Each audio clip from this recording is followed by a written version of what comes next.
Hi everyone. So till now we have discussed about the startup ecosystem. Then we have discussed about that how you have to align your purpose, your why with your business objectives. Then we have got into details of the minimum viable product, how you have to validate your product idea. So now comes that once you have validated your business idea, you have taken the initial inputs from the target segment that you have found for your business. Now what you have to do is you have to devise a detailed business model.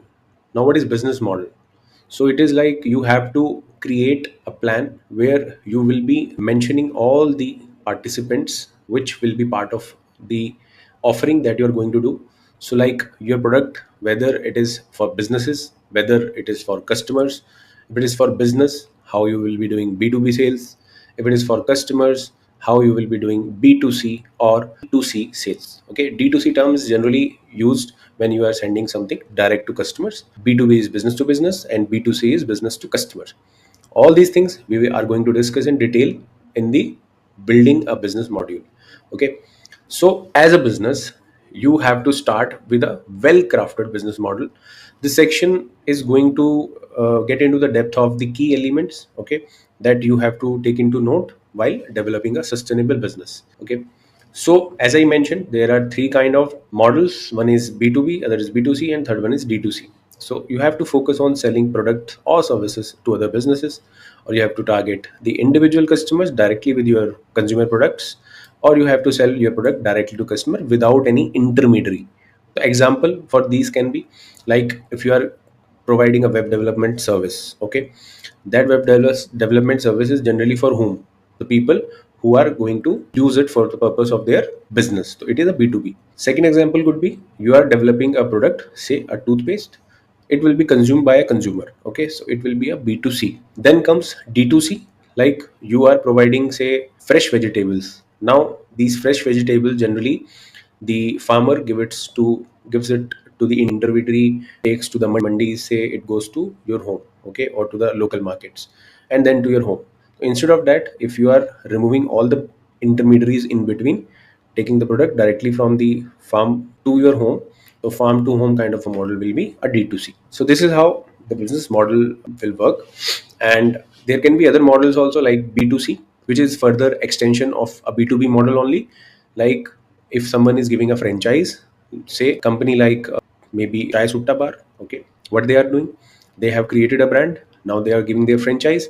Through their franchise, the people come to their outlets and consume the products, whatever they sell on their various outlets. Okay, so this is how the business model works. So you have to be very particular about this. Don't target or try to target everything in the initial phase. Focus on one thing and slightly once you develop your brand, then you scale it. That is what is preferable. So in order to craft a sustainable and scalable model, you have to identify your unique value proposition as a business, and you have to do it considering the persona of your target customer, that your customer will be happy if you are going to give this product through a franchise. As I just mentioned, if you want to make them happy, keep them happy, what quality standards you have to maintain, so you have to create SOPs for that. Okay, so considering that, you have to create your business model, because ultimately you have to increase your revenue, you have to be profitable, and for that the business model crafting or drafting should be very particular. Okay, now comes the achieving operational efficiency. If you think that it will be better, give the task. And it happens generally that once your team gets into a double digit number, say exceeds 10 or 12 members, without having proper systems or without having proper trackers, you will not be able to track things, and it will ultimately lead to operation failures and failure of your business. Okay, so whatever is mentioned in this slide is very relevant for you. Like you have to diversify your revenue streams also, like from B2B how much revenue you can get, from B2C how much you can get, because a business can operate in multiple markets also. But the main thing is you have to see these three things which are not mentioned here. First is that your end to end operations, whatever you are doing as a business, should be very good. Customers should be satisfied with your operational team. Second is the finances. Okay, your finances should be managed properly. There should be a proper cash flow management in the organization. And third is that you have to make sure that your relationships with all the stakeholders, whether a customer or a vendor or a government, okay, all your compliances, okay, all your processes are in place. If all your processes are in place, your operations are good, your finances are managed, very minimal chances that your business will get closed. Okay, so if you want to keep a profitable business up and running, you have to make sure that in addition to profit, you have to make sure that your operations are smooth, team is continuously learning something new on regular basis, they are motivated, and all the stakeholders of your ecosystem are happy and satisfied while working with you. Okay, so that thing you have to manage in addition to being profitable, because initially even if you are profitable but you are not making good relations with the people like your customers or your employees, then definitely you're going to get a hit. Okay, so make sure you manage everything in a proper way. Okay, so hope you have some clarity on this aspect. Okay, now comes the key components of the business model canvas. So the value proposition, the customer segmentation, the revenue streams, and the cost structure. So you have to make sure these four things, like defining that the value proposition, the unique benefits you are offering or providing to the customers, okay, they are well received by the customer also. Secondly, the segmentation, that your identified market, okay, you are going to fulfill a specific need of your target market. Make sure it is happening. If it is not happening, definitely you are in trouble. Thirdly, you have to make sure you have a business which is generating continuous revenue. And fourth is the cost structure. So these four things are somewhere resonating with what I have just mentioned previously, but I was more focused on cash flow. This is more focused on maintaining the cost structures also. So this is also additional point. See, your finances, your cash flows will be managed in a proper way only if your costs are under control and your revenues are continuously increasing. If your revenues are not increasing, costs are increasing, then definitely your profit margins will get reduced. And if profit margins are getting reduced, it is a trouble, it is a red alarm for you.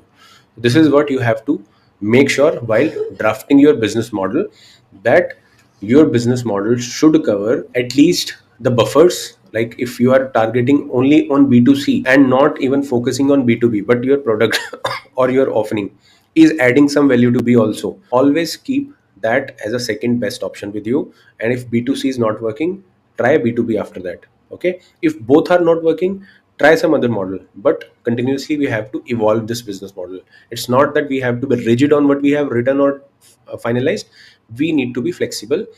If at least in the initial stage we have this leverage that we can be flexible and we can continuously evolve, whatever is hitting best, then just scale on that. That is what we have to do. Now you have done the segmentation of the customer, you have a clear value proposition, you have a differentiation. Okay, if all these things are in place, definitely your business model is going to be a good one. Okay, it will thrive. Now, defining revenue streams and cost structures. Revenue stream, you have to determine that how incomes will be generated, the sales will be generated, subscriptions will be invited or accepted, and advertisements basically will be used for the purpose of revenue generation. So this is, you have to make sure that whatever marketing or advertising effort that you are doing, okay, so those are going to bring some additional value for your business. And how sale happens, how nurturing happens, how a lead gets converted, okay, what is subscription, all these things we are going to discuss in our sales module, which will be coming after 2-3 modules. Okay, so now comes the pricing strategy. So you have to set the prices considering your volumes as well as the profitability margin. Suppose your profit margins are 25 to 30%. Okay, in that case you have to make sure that if you have a target of say 1 cr of profit, you have to do a sale of at least 4 crores or 5 crores. Okay, if you're not doing that, definitely you have to work on it. Okay, now how you have to work on it, you have to come up with your marketing strategies, you have to improve your sales strategies. That is how only you can improve your revenue and profits. Okay, now come the cost structure. So you have to identify the key expenses required to operate your business, including fixed and variable costs. So this is very important. So as I mentioned that in the initial phase, though, you can work from your home itself. Okay, but soon your operation will get to a shape. Okay, you might need to take the office, you have to pay rent of office, electricity, and other expenses. In that case, you have to make sure that at least all these expenses, and the first and foremost expense here will be the employee salaries. Okay, because people who are working with you, they are not getting their salaries. Okay, then it is definitely going to be a trouble. Okay, so you have to make sure that if you want to scale your business, scale your operation, you need to. So now comes the personalized support. So it is always said that even if you have a standard offering, always make a customer feel about this, that they are getting a customized offering. Even if it's, this is a standard offering for you, but for the customer it should be a customized offering. Then only they will feel better. Okay, if you are just doing it like a custom standard offering, and doing things in bulk and charging cheap, low quality you are providing, definitely you will not be able to thrive in the business. Okay, so if you are building a brand, you have to make sure that you are considering these basic things. Okay, so now comes the distribution channel. So you have to establish what? You have to establish the efficient methods. Okay, like if you cannot develop a distribution channel, you can leverage the existing distributor channel of some distributors. Okay, you can tie up with them. So this is how it works. Okay, in order to create a fresh distributorship channel or something, definitely it is very time consuming, and the investments will be higher. And also always seek support from existing distributors and expand in the market. Okay, so for example, I'll tell you the small example. Okay, see, you want to say provide waste management service across cities. Now if already a company is there, okay, who is providing that service, okay, and you have finalized that you will be requiring a particular type of material. I have discussed this earlier also. So if you have not seen that previous video, first see that video, then only come to this, because you will not understand the example. So what is the example? That you are processing the waste, you are creating a specific kind of a shoe which requires a specific kind of a material.